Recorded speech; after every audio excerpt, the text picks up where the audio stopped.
მოგესალმებით. საქართველოს პროკურატურამ კოლცენტრების მორიგი მასშტაბური დანაშაული გამოავლინა და ორგანიზებული ჯგუფის მიერ ჩადენილი თაღლითობის და ფულის გათეთრების ბრალდებით სისხლისამართლებრივი დევნა დაიწყო 10 პირის მიმართ.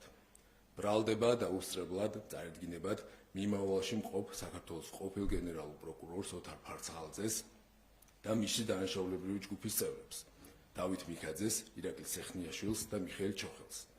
ხოლო ბრალდების დადგენილება პირადად გაეცნობა სხვა სისხლისამართლის საქმეზე სასჯელი ახსოვების დაწესებულებაში მოთავსებულ გიორგი მიქაძეს. ამავე სისხლისამართლის საქმეზე დაკავებულია ორგანიზებული დანაშაულებრივი ჯგუფის წევრი ელისო კილაძე. ბრალდების დადგენილება ასევე წარედგინება ჯგუფის სხვა წევრებს: გივი ჭიბლაძეს, ბენ ანორს, თორნიკე ჯანელიძეს და გიორგი კამლაძეს, რომლებმაც ქმედითად ითანამშრომლეს გამოძიებასთან და არა მხოლოდ აღიარეს ჩადენილი დანაშაული, არამედ არსებითად შეუწყეს ხელი ტრანსნაციონალური დანაშაულის გახსნას. საზოგადოებას შევახსენებთ, რომ როგორც წინა პერიოდში ჩატარებულ ბრიფინგზეც განვაცხადეთ, 2020-2023 წლებში მიუხედავად ამ მიმართულებით სახელმწიფოს მიერ დეკლარირებული სამართლებრივი ბრძოლისა, ქვეყანაში მაინც არსებობდა რამდენიმე ათეული თაღლითური კოლცენტრი. მოწმეთა ჩვენებებით, აღნიშნული კოლცენტრების დიდი უმრავლესობა ეკუთვნოდა პირთა ჯგუფს, რომლებიც მიღებული შემოსავლებიდან სხვადასხვა ოპოზიციურ მედია საშუალებას აფინანსებდა. ხოლო კოლცენტრების შედარებით მცირე ნაწილის მფარველობას გრიგოლ ლილუაშვილი და ოთარ ფარცხალაძე მათი უახლოესი გარემოცვის წევრების მეშვეობით ახორციელებდნენ. მოცემულ საქმეზე საქართველოს პროკურატურის და ფინანსთა სამინისტროს საგამოძიებო სამსახურის მიერ ერთობლივად ჩატარებული გამოძიებით დადგენილია, რომ 2020-2023 წლებში საქართველოში ოთარ ფარცხალაძის მფარველობით ფუნქციონირებდა შეთანხმებულად მოქმედი სტრუქტურული ფორმის მქონე ორგანიზებული დანაშაულებრივი ჯგუფი, რომლის მიზანს მატერიალური სარგებლის უკანონოდ მიღება და შემდგომში ფულის გათეთრება წარმოადგენდა. ორგანიზებული ჯგუფის წევრებმა საქართველოში დააფუძნეს რამდენიმე იურიდიული პირი, რომელთა ბაზაზეც თბილისში სხვადასხვა ლოკაციებზე მოაწყვეს თაღლითური კოლცენტრები რუსულენოვანი, ინგლისურენოვანი და გერმანულენოვანი განყოფილებებით. კოლცენტრების ოპერატორები ხელმძღვანელი პირების მითითებისამებრ მომხმარებლებს იზიდავდნენ ყალბ სავაჭრო პლატფორმებზე, მომგებიანი ინვესტიციის განხორციელების დაპირებით ახდენდნენ ვაჭრობაში ჩართვას და მომხმარებლების ინვესტირებული დიდი ოდენობით თანხების თუ კრიპტოვალუტის მოტყუებით დაუფლებას, ხოლო შემდგომში უკანონო აქტივების განთავსებას, დანაწევრებას და ინტეგრაციას. ორგანიზებული ჯგუფის წევრთა ფუნქციები მოიცავდა დანაშაულებრივი კოლცენტრების გამართული საქმიანობის და ფუნქციონირების უზრუნველყოფას, კოლცენტრის უკანონო საქმიანობის, სამართალდამცავებისგან და სხვა კონკურენტი ორგანიზაციებისგან დაცვა მფარველობას, გამოაშკარავების შემთხვევაში საინფორმაციო მხარდაჭერას და საჭიროების მიხედვით ეგრეთ წოდებული დაუმორჩილებელი კონკურენტების საქმიანობის გამჟღავნების უზრუნველყოფას. კერძოდ, გივი ჭიბლაძე, ბენ ანორი, თორნიკე ჯანელიძე და გიორგი კამლაძე უზრუნველყოფდნენ კოლცენტრის გამართულ ფუნქციონირებას, იღებდნენ გადაწყვეტილებებს კოლცენტრის გაფართოების ან ადგილმდებარეობის ცვლილებასთან დაკავშირებით, ახორციელებდნენ საქმიან პროცესზე აქტიურ ზედამხედველობას, შემოსავების და ხარჯების აღრიცხვას, ხელფასების და ბონუსების გაცემას, ასევე პარტნიორებისა და მფარველებისათვის გასანაწილებელი თანხების კალკულაციას და განაწილებას.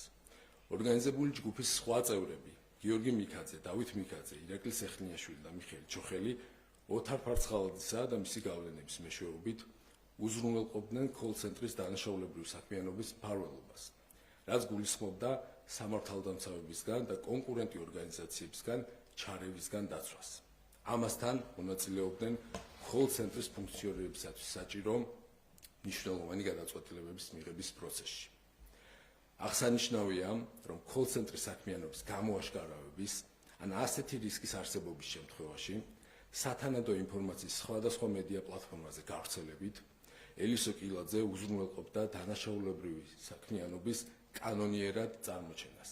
ამავდროულად იმ კონკურენტი კოლცენტრების მხილების მიზნით, რომლებიც არ იყვნენ მათი გავლენის ქვეშ მოქცეულები, ელისო კილაძის მიერ ხდებოდა მათი ადგილმდებარეობის და თანამშრომლების თაობაზე ინფორმაციის საჯაროდ გავრცელების დაგეგმვა, გავრცელების მუქარა თუ გავრცელება. და შემდგომში მათი შანტაჟის გზით განმობირებისათვის სათანადო პირობების შექმნა. გაწეული საქმიანობისათვის გავლენის და საინფორმაციო მფარველები არარეზიდენტი პირებისგან მოტყუებული დაუფლებული თანხებიდან ყოველთვიურად სოლიდურ სარგებელს იღებდნენ.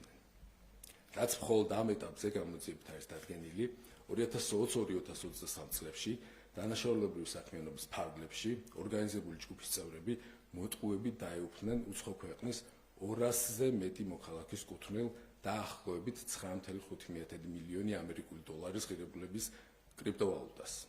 შემდგომში უკანონო შემოსავლის ლეგალიზაციის მიზნით დაზარალებულებისგან მოტყუებით დაუფლებული ვირტუალური აქტივები დანაწევრებით მრავალჯერადი ტრანზაქციებით ნაწილდებოდა სხვადასხვა კრიპტოსაფულეებზე, რომლებსაც ორგანიზებული ჯგუფის წევრები განკარგავდნენ. ხოლო ვირტუალური აქტივების კონვერტაციის შედეგად მიღებული ნაღდი ფული ხმარდებოდა ორგანიზებული დანაშაულებრივი ჯგუფის საჭიროებებს, ხელფასების და ბონუსების გაცემას, კოლცენტრების მიმდინარე ხარჯების დაფარვას.